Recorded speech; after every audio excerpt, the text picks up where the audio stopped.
উজানের ঢল আর বৃষ্টিতে উত্তর ও উত্তর পূর্বাঞ্চলে দেশের প্রধান নদ নদীর পানি আবারও বাড়ছে। গত ২৪ ঘন্টায় সুরমা ও জাদুকাটা নদীর পানি ৩টি পয়েন্টে বাড়ায় সিলেট ও সুনামগঞ্জে বন্যা পরিস্থিতির অবনতি হয়েছে।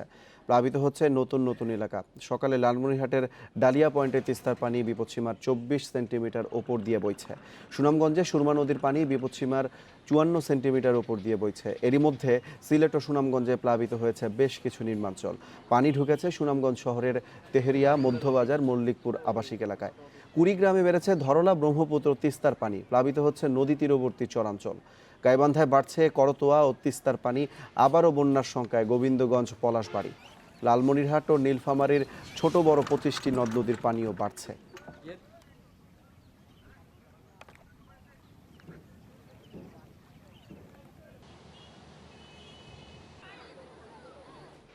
বন্যা পরিস্থিতির খবর জানাতে এই মুহূর্তে সুনামগঞ্জ ও কুড়িগ্রাম থেকে যোগ দিয়েছেন সহকর্মীরা। শুরুতেই সুনামগঞ্জ থেকে রয়েছেন সহকর্মী জাকির হোসেন। জাকির, সুনামগঞ্জে নতুন করে কোন কোন এলাকা প্লাবিত হয়েছে এবং পানিবন্দী এলাকাগুলো মানুষের সহায়তায় প্রশাসন থেকে কী ধরনের উদ্যোগ নেওয়া হয়েছে? দেখুন, সুনামগঞ্জের সুরমা নদীর পানি কিন্তু এখন বর্তমানে বিপদসীমার ৫৪ সেন্টিমিটার উপর দিয়ে প্রবাহিত হচ্ছে।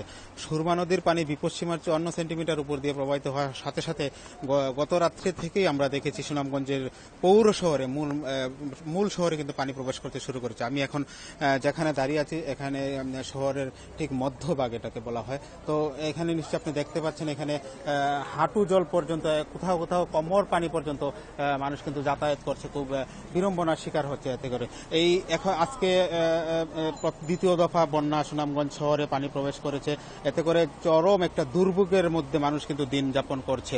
আর আপনাকে যদি একটু সুনামগঞ্জ সদরের বাহিরের কথা বলি, আমি কিছুক্ষণ আগে কথা বলেছিলাম পানি উন্নয়ন বোর্ডের নির্বাহী প্রকৌশলী মোহাম্মদ সবিবুর রহমানের সাথে। তিনি আমাকে যেমনটা জানিয়েছেন যে ভারতের চেরাপুঞ্জিতে কিন্তু অস্বাভাবিক বৃষ্টিপাত হচ্ছে, যার ফলে কিন্তু সুনামগঞ্জের যে বিভিন্ন শাখা নদীর পানি বৃদ্ধি পেয়ে তাহিরপুর, বিশ্বম্বরপুর, জামালগঞ্জ, ধর্মবাসা এসবের প্রায় ২ থেকে ৩০০ গ্রাম কিন্তু ইতিমধ্যে প্লাবিত হয়ে গেছে। এবং আমরা যেটা খবর পেয়েছি, স্থানীয় মানুষের সাথে খবর নিয়েছি আমরা, এখন পর্যন্ত প্রায় ৩ লক্ষাধিক মানুষ হবে পানিবন্দী অবস্থায় রয়েছে। আর আপনি যেমনটা বলছেন, আমি কিছু কথা বলেছিলাম জেলা প্রশাসক মোহাম্মদ আব্দুল আহাদের সাথে। তিনি আমাকে যেমনটা জানিয়েছেন যে ইতিমধ্যে কিন্তু ৪০০ মেট্রিক টন জিআর চাল মজুত রাখা হয়েছে এবং আশ্রয় কেন্দ্রগুলোকে প্রস্তুত রাখা হয়েছে।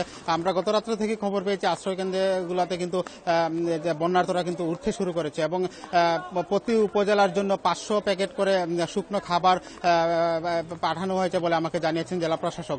এছাড়াও যদি বেশি প্রয়োজন মতো চাহিদা অনুযায়ী আরও বরাদ্দ দেওয়া হবে বলে আমাকে জানিয়েছেন জেলা প্রশাসক। তো সার্বিকভাবে বলা যায়, সুনামগঞ্জে যেভাবে সুরমা নদীর পানি ক্রমাগত বৃদ্ধি পাচ্ছে, এই বৃদ্ধি যদি অব্যাহত থাকে সুনামগঞ্জের বন্যা পরিস্থিতি আরও অবনতি হবে। আপনাকে আরেকটা বিষয় একটু বলে রাখি, গত রাত্রে ১২টা থেকে সকাল ৬টা পর্যন্ত কিন্তু সুনামগঞ্জে ৩৯ সেন্টিমিটার পানি বৃদ্ধি পেয়েছে। তো সার্বিকভাবে এখন পর্যন্ত আমরা যেখানে দাঁড়িয়ে আছি এখানে কিন্তু কিছুক্ষণ আগেও কম ছিল, এখন এখান থেকে প্রায় ২ থেকে ৩ ইঞ্চি পানি বৃদ্ধি পেয়েছে। তো সার্বিকভাবে সমগ্র জেলায় কিন্তু পানি বৃদ্ধি অব্যাহত আছে এবং সুনামগঞ্জ থেকে যে ৪টি উপজেলা অর্থাৎ সুনামগঞ্জ, জামালগঞ্জ, সুনামগঞ্জ, তাহিরপুর, বিশ্বম্বরপুর, ধর্মবাসা এইসব উপজেলার সাথে সরাসরি যে সড়ক যোগাযোগ ব্যবস্থা আছে একেবারে বিচ্ছিন্ন হয়ে গেছে। কোথাও কোথাও আমরা সড়কে দেখেছি ঢলের পানিতে একেবারে ভেঙে গেছে। তো সার্বিকভাবে বলা যায় সুনামগঞ্জের পানি বৃদ্ধি অব্যাহত। থাকুন, একটু কুড়িগ্রামের পরিস্থিতি জানতে চাই। সেখানে রয়েছেন সহকর্মী আব্দুল খালেক।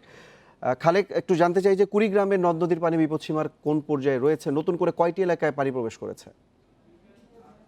সকাল ৯টায় পানি উন্নয়ন বোর্ডের কাছ থেকে আমরা যে তথ্য পেয়েছি তাতে দেখা যাচ্ছে যে তিস্তা নদীর পানি কাউনিয়া পয়েন্টে বিপদসীমা বরাবর প্রবাহিত হচ্ছে। হয়তোবা ২-১ ঘন্টার মধ্যেই বিপদসীমা অতিক্রম করবে। তো ইতিমধ্যেই রাজারহাট, চিলমারী এবং উলিপুর উপজেলার প্রায় ৩০টি গ্রাম এবং চর বন্যা প্লাবিত হয়েছে এবং ২৫ থেকে ৩০,০০০ মানুষ পানিবন্দী হয়ে পড়েছে। পাশাপাশি ধরলা এবং ব্রহ্মপুত্রের পানি কিন্তু বিপদসীমার একেবারে কাছাকাছি রয়েছে। হয়তো ২-১ দিনের মধ্যেই বিপদসীমা অতিক্রম করবে বলে পানি উন্নয়ন বোর্ড আশঙ্কা করছে। আর ভারী বৃষ্টি কিন্তু গত ৩ দিন ধরেই থেমে থেমে চলছে।